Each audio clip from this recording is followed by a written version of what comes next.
Hello again there, my beautiful thinking people. Welcome back to this channel.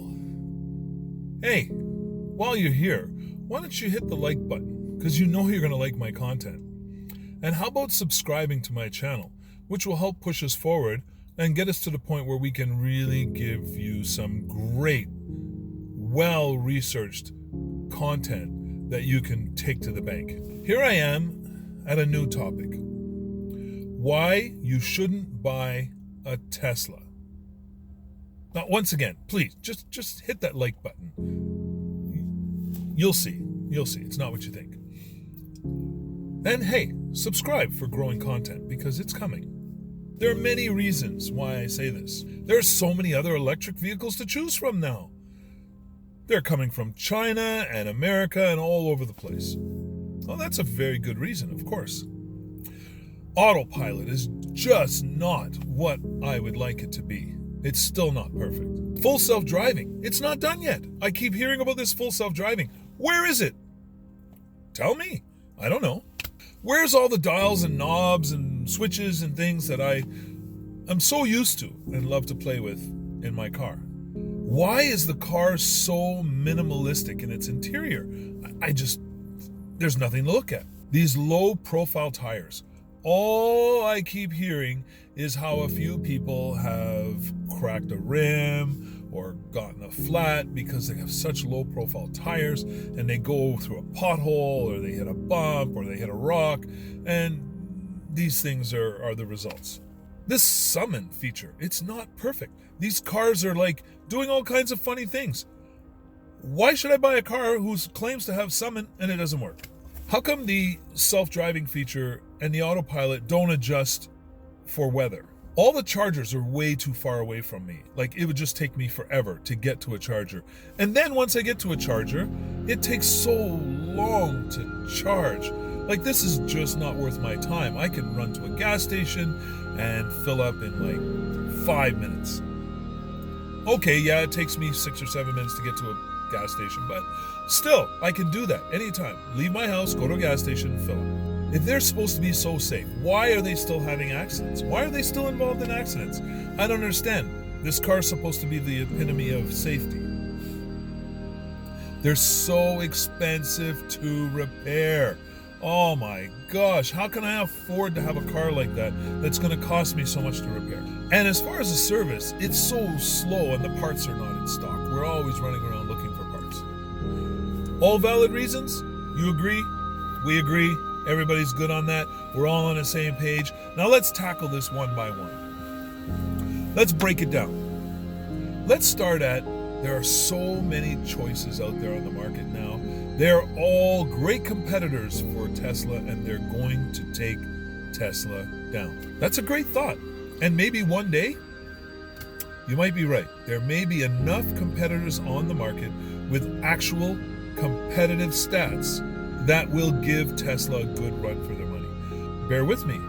By the time they reach that point, which right now they're probably anywhere between 5 and 10 years behind Tesla, Tesla will be another 5-10 years ahead of where they are today. I guess that's not a good reason to go elsewhere. Some of them have lots of screens. Some of them have all kinds of knobs and buttons. Some of them are doing like really innovative things with their cars. I'm sure some of them may even come with umbrellas one day that pop open as soon as you open the door when it's raining, and then you can dislodge the umbrella from the door and walk to your place of shopping or whatever. While the Teslas will just go and park themselves after you get off at the door and come pick you up at the door. But notwithstanding, there are some really innovative things coming out in these new up-and-coming electric offerings. Okay, autopilot. It's just not perfect. Like, come on, autopilot, it's always this or it's that. It doesn't change lanes. Well, you want to change lanes and do all those things, you have to go for full self-driving. If you're using autopilot, it's basically just a really good version of adaptive cruise control, braking and accelerating, and keeping a distance behind the car in front of you.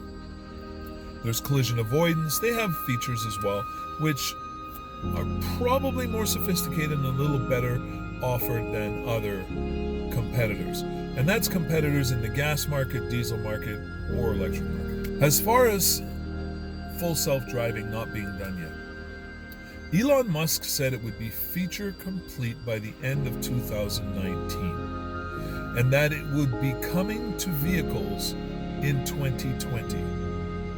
Anything short of him giving a full launch signal to full self-driving means keep your eye on the road. Make sure you are watching at all times. Be vigilant. Hand on the steering wheel, not an orange, no other kind of gimmick. Your hands on the steering wheel, your eyes on the road, until full self-driving is certified to be able to actually take you where you need to go without any intervention on your part. Until then, it's a work in progress. It's called beta for a reason. That's a testing stage. So that means you're the tester. Continue doing your part as Elon continues doing his. So let's move on to dials, knobs, and trinkets. We're all used to dials, knobs, and trinkets. It's something, we're used to reaching and putting on the radio and changing a station and doing all these things. Elon Musk is changing, revolutionizing the way we use our car. First of all, you are not supposed to be distracted by reaching for knobs and buttons and dials. That 1 second can really cause you a difficulty. So you say, well, with the screen I have to click on it and I have to... No, you're not supposed to touch those while driving. You should set your car the way you want it to be before you leave. Anything else you have to do with a Tesla, mostly you'll be able to do through voice commands. This is why being controlled through a central unit is just amazing. It is revolutionary. It is something that's going to change the market. And like anything else that's come in and changed the market, it takes time for people to get used to. So many will say, never, I'll never touch it. And eventually, they end up there. It may take longer for them than some others, and others will reach the curve a lot faster. Some will jump on the bandwagon immediately because they love that minimalistic interior and the ability to control everything from a central control center. So, I guess that's not another good reason to not buy yourself a Tesla. How about the minimalistic interior? Well, it's kind of plain, and you know what I mean? There's no heads-up display, and I don't have these big things in front of my dash that I can look at to see my speed and all this stuff. You're using autopilot, or the beta version of full self-driving, navigate on autopilot. You're setting your speed ahead of time. Also, Teslas will be reading the speed limits and changing accordingly. And if you set them to 5 miles above the speed limit, that's what they'll do. You don't have to continually look at your speed or any other. The only thing you want to see immediately is if there's an alert, if there's danger, if there's something going wrong with your car. That will flash on the screen. And just imagine the size of that screen. If it's something very important, Elon could do something really crazy, like fill the whole screen with a bomb. Have it all like explosion all over the place going, pay attention to this, and then give you the details. Let's not use phony excuses for why we're not in a Tesla. Low profile tires. Wow, that's terrible. Considering people spend millions and millions of dollars every year on buying exactly that. Low profile tires with nice oversized rims that really make your car look great. And you have to watch out for potholes.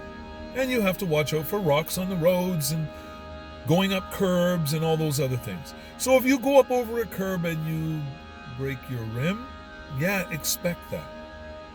Your car is not supposed to go up over curbs. If you hit big potholes, then yeah, expect a flat or cracked rims. That's just the way life is.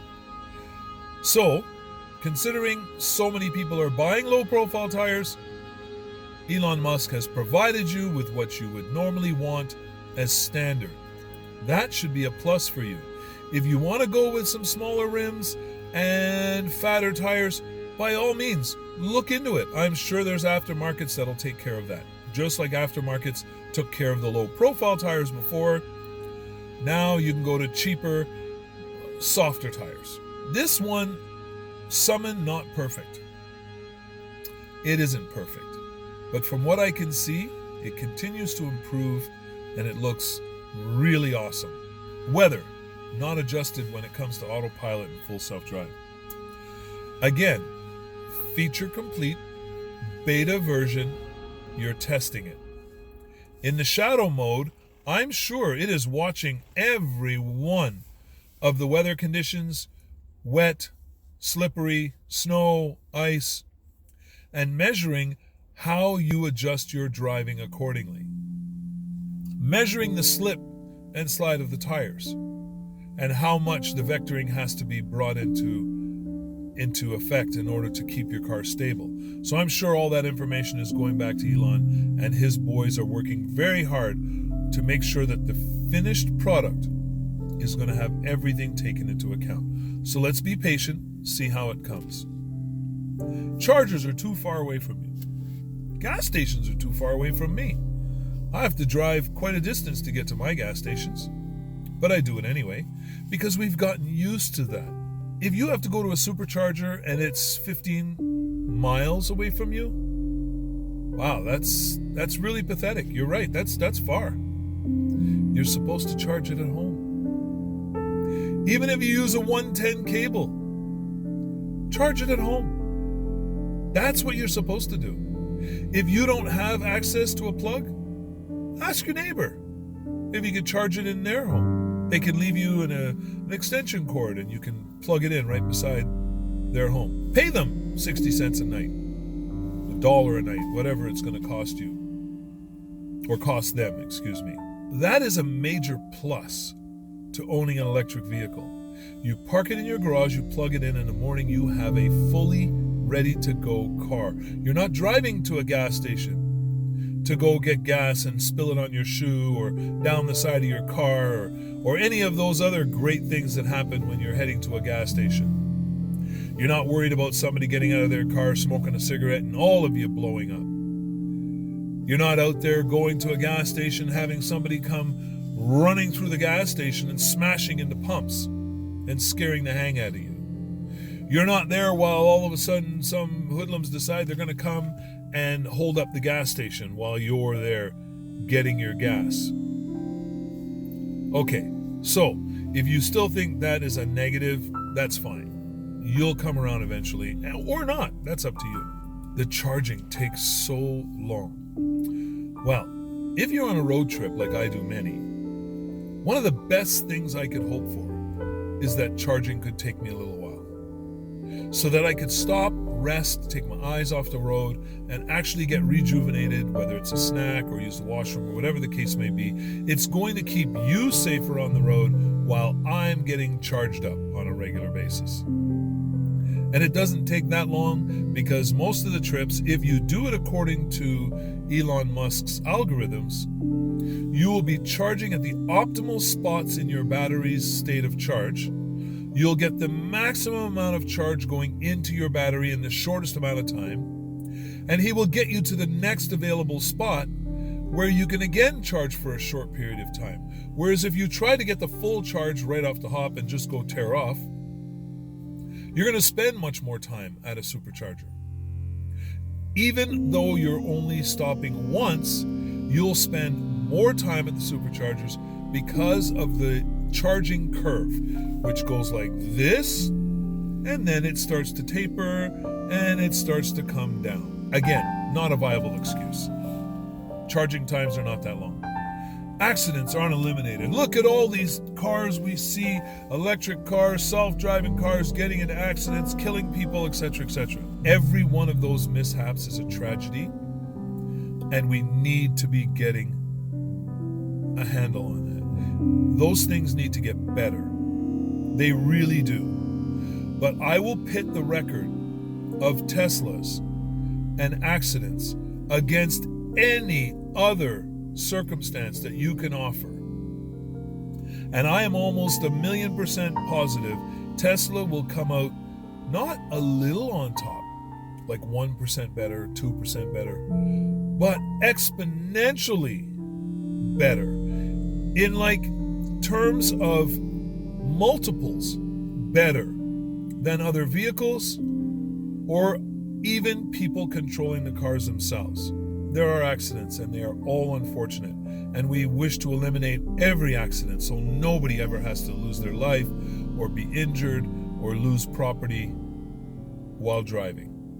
That's to come. The more Teslas hit the road, the more they're communicating with the network, the better they're going to be at avoiding all accidents in the future. Teslas are expensive to repair. If I have a Tesla and I'm driving down the road like a normal human being and I don't get into any accidents, I don't bump up any curbs, I don't do any things like that. Nobody vandalizes my car or, things that I have no control over. My maintenance costs are almost nil.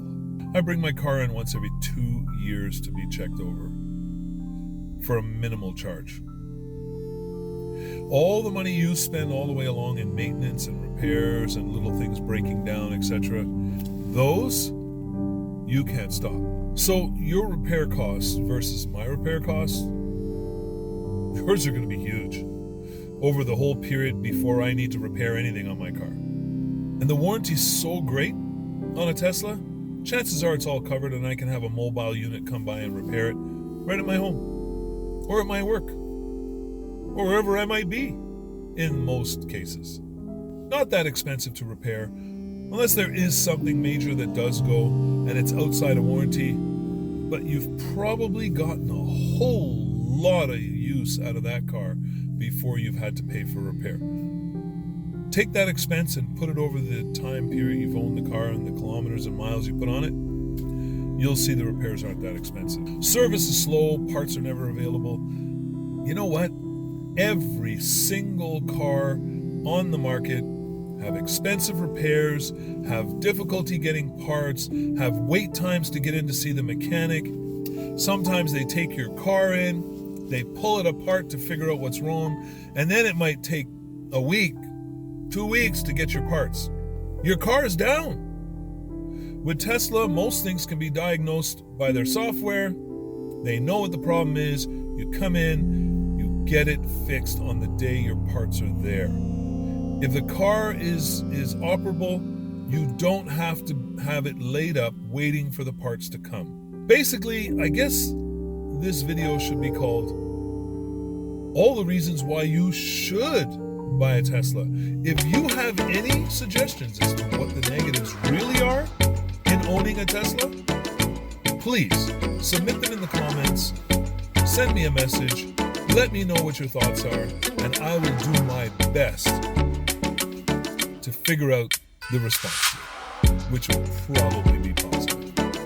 So, once again, smash that like button, subscribe to this channel, hit the bell, make sure you don't miss future content, because I will be ramping up, Tesla would say, we will be ramping up production, and we will be coming out with new, better, stronger videos regularly.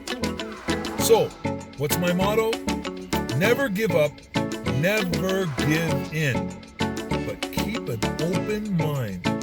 Don't miss the opportunities that are presented to you. Have a great day. Welcome to my channel. Welcome back to my channel, and hope you bring all your friends with you.